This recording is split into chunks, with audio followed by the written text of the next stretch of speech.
Let's watch this video of classics animes everyone should watch by this guy. He's a new he looks like a new channel. Let's give some love to him. Oh, wait. Yeah, new channel. So let's see what 20 he has years to ago say. now, a new anime directed by the same person behind Cowboy Bebop Everybody goes grab began the airing. goob. And that series, of course, being Samurai Champloo. Okay. I absolutely adore this series. Even years after my initial watch, I still find myself thinking about and coming back to revisit this show. It was just such a unique experience. And clearly, I'm not the only one who thinks this, True. because even 20 years after its release, people everywhere are still talking about it. So, what was so special about this show, and should you watch it? Well, friends, let's talk a little bit about Samurai Champloo. Samurai Champloo is set during the Yep, Edo I period watched it. and follows Mugen, Jin, and Fu. The three of them are traveling Japan in search of the It was samurai actually one of the who ones smell the that sunflowers. And that's I really the was only supposed to be doing overarching plot reactions line to, in this but show. The rest of it is about the in those random earlier encounters days, they get I was into on just that journey. It's learning how done in to an do all episodic this. format, kind of like what you'd find in Watanabe's other shows. And this format Watanabe uses, while it has its downsides, I think those are outweighed by the unique kind of stories it allows these series to have. One episode has the crew working for a bunch of yakuzas, and then in another they're doing opium with a bunch of ninja priests. It's really fun. The freedom Samurai Champloo gains from not having these big overarching plot lines means it can really take its time to focus on these self-contained storylines. And these stories really immerse you in the journey they're going on in a way that I don't think a typical plot structure could. But the journey would suck doo-doo balls if the main cast is no good. Dang, can you hear Luckily, the these freaking? guys are all awesome. I can feel the Mugen is a vibrations of that loudmouth freaking vagabond helicopter that that just went by. absolutely Jeez. refuses to take orders from anybody. So everywhere he goes, he's constantly stirring up trouble. I like this one episode where he just spends most of it bullying these Yakuza dudes and stealing their money. And his fighting style is really cool. It involves him being as unpredictable as possible. He breakdances around, uses random objects to his advantage, and just does whatever he can to win. Then there's Jin, who is Jin. the complete antithesis to Mugen. He's this stoic, silent samurai who has a very traditional fighting style, but it doesn't make him any less entertaining than Mugen. In some ways, I actually prefer Jin. Some of the best episodes are the ones focused on him. And Hmm. last, there's Fu. She plays a big part in equaling out the other two. And while that means she kinda gets outshined by them, Fu is pretty cool in her own right. She's a good balance of being this sort of straight man character while also having plenty of moments that make you really like her. These guys are a fantastic trio. You get a lot of moments where the show focuses on these seemingly unimportant parts of their journey. It's in those moments that you really get to see the bonds these guys develop. Yeah. And the vibes here are incredible. The atmosphere of these Edo period cities are so appealing to me. They litter them with these really amusing things that probably aren't very historically accurate, like this underground beetle fighting ring, but because they don't care about being completely historically accurate, you get things like a beatboxing samurai or these nudie mags that are in the style of those old Japanese paintings and other oddities that imbue the world with its own distinct identity. Hmm. Its identity is also exemplified by how it chooses to end these stories. Most of the episodes end on these very bittersweet notes. They Yeah. leave a lot of things ambiguous, and it creates endings that have a really enigmatic feeling. It gives you room to wonder what happened to these guys after their story ended. They do a lot in forming this almost moody atmosphere the show has. I do think a major part of my enjoyment from this show is from its presentation. The animation here is this really free feeling and loose style that I think fits it very well, and it easily has one of the best soundtracks I've come across in anime. The standout composer Yeah. here for me is definitely the Nujabes. legendary Nujabes. I absolutely adore this man's work. He's one of my favorite musicians of all time, and there is no show more perfect for his stuff than here. The entire soundtrack here is worth checking out. And these fights are some next level shit. Mugen jumping around, doing random stuff to catch people off guard will never not be fun.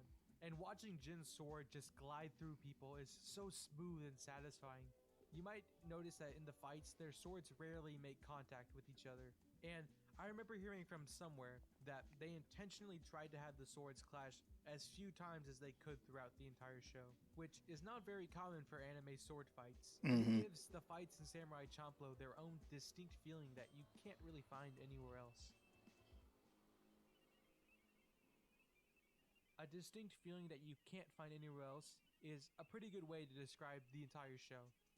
And that's probably why I love it so much. All of these different aspects come together and create this atmosphere that just sticks with you. Don't get me wrong, Samurai Champloo has issues. It's by no means perfect. But its shortcomings are outweighed by the product we got because you're getting something with a feeling that hasn't been replicated since. Mm-hmm. And I think that's why 20 years after its release, people are still talking about this show. If somehow It definitely Samurai has Champloo has managed to his stay under your weaknesses. radar, I'll talk about do it after he's yourself a done. favor and give it a go around. My name has been Goob.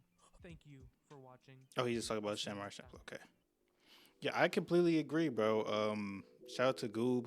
I don't know about this profile. It looks kind of weird, but um, the thing with Champloo is it's kind of the same thing with Bebop and how do you say? It's kind of the same thing with Bebop and um I would say Kenshin as well. Like it's about the vibe. Like it's about putting you in this what I call like it's this very gray area sort of feeling and mood where where it's kind of like anything is possible, but you're also aware of all the detriment that is also around. So it's kind of this gray area where it's just like nothing matters. You just let loose and just whatever it is. And Cowboy Bebop says it perfectly. Through Spike,